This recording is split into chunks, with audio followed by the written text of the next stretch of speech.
Here is longevity and healthy life and wishing for love and prosperous life. And I think this is especially for the wedding. For the wedding, you use traditionally red and blue. I mean, two layered. One side is red and blue, or red and black, or red and green. So always there is red colors. So you might want to consider that. Again, in the embroidery, there's like a wishing for prosperous long life in the embroidery part. And this is one of the traditional knot we do in Korea. So kind of two narrower than this, and then you knot together. I don't think people will ask, how do you knot this? But anyway, traditional way of doing a knot with fabric string. And this is actually, it is included here, but somehow this is, I think the Netherlands artist who took my workshop in France some years ago, and she did this way. So it is like a kind of reinterpretation of Bozagi. You taught these artists in different countries? Yes. And yes, you collected these? Yes. I see. Oh yes, the characteristic of this exhibition is all the international artists are from my teaching, from my workshop, several places. All over the world. Including Korea, it's altogether 10 countries.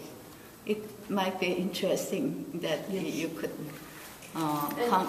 If I may, you can read in there's a piece that Chunghie wrote in the gallery guide about how Bozagi was rediscovered in Korea not so long ago. So I don't know when your trip to Korea was, but that could be about 4 years ago. Oh, no, okay. it was more than about 6 years ago. But quite recently in the it was 1990s. 1983 or something like that. I have writings about that. I was saying I saw a lot of beautiful papers, but none of this. Oh, I see. Sorry. Have you visited Insadong area? Insadong area is cultural district that no one can miss that. Yes. There you can see many of these Bozagi work. So out of 10 countries, Korean artists are not that I taught them. This Bozagi is Korean folk art. It would be so irrational or if I taught all of this. But most of them are Korean university professors who does practice their own work and also teach in the universities. Okay. So my introduction could be like without any specific order. I hope you don't mind that. I'm not that like mathematically organized person. Okay, moving from this wall here is another wonderful piece of Korean artist who does use very significantly in her weaving paper. You can see some paper motif here. So she's taking this section, this section as like a patchwork together. It's not literally patchworked, but when she was working, all these elements put together is putting like scraps into one piece. And how characteristic is like a see-through, somewhat translucent weaving with always, mostly and almost always incorporating papers. And this is the piece one of the artists who is based in Honolulu, but interestingly to me, she's a journalist an ex-journalist. She writes articles. Actually, she's the one who wrote about my work when I showed my work in Honolulu Academy of Arts in 2003, I think. She wrote about my work and she took my workshop. So I thought she was just a kind of talented writer and also doing the fine arts, like the textile arts. But recently I found out that she is an actress and also director of the theater. So I thought, oh, what a great talent, you know, I met. So this, you know, like some stories, like she's such a wonderful lady who does cook so well, not only taste it, but so artistically. And then, you know, she's such a good speaker. I'm saying that such a wonderful, multi-talented, yeah, artist, yeah. Okay, and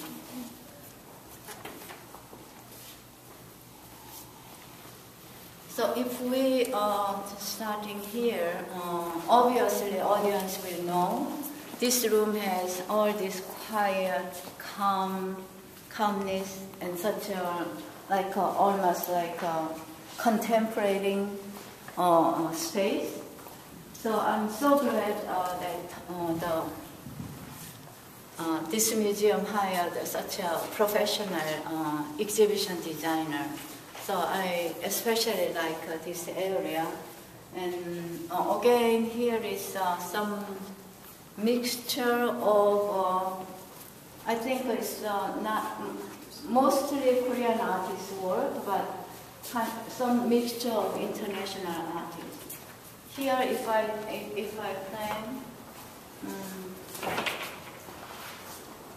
this is, if anyone asks, hand-woven, hand-dyed hem that this artist made. And actually, Director McCabe and I was looking at the web too, which is very interesting.